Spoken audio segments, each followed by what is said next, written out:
तो जय जगन्नाथ सांग माने तो आज जह्नी चोपार चटनी प्रस्तुत करवा।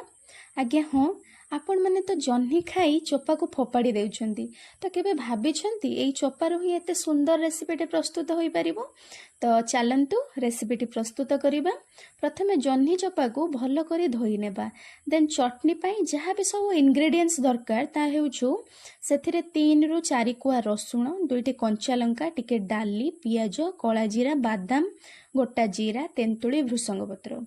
करेई रे पानी गरम करी किछि लुण ऐड करिबा एवं जह्नी चोपा को 5 रु 10 मिनिट पाई बॉईल करि नेबा। सिझी सारिबा परे ताकू अन्य एक पात्र रे ठंडा पानी दे भिजेई रखिबा। एपटे करेई गरम करी सेथिरे जहाँ भी इंग्रेडिएंट्स थिला ताकू दे भाजी नेबा। भाजी हेबा परे ठंडा करी एक मिक्सिंग जार रे जह्नी चोपा एवं भजा जाई रखा जाइथिबा मसला को देई देबा। सेथिरे किछि पानी ऐड करिबा, देन मिक्स करि नेबा।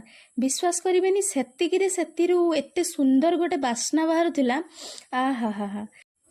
प्रस्तुत चटनी रे हल्का सरिष तेलर गोटे छुंक दे देबा। तो बस रेडी थिला जह्नी चोपार चटनी। वीडियोटी भल लागिले लाइक एवं सब्सक्राइब करबा को आदम भी भूलिबेनी।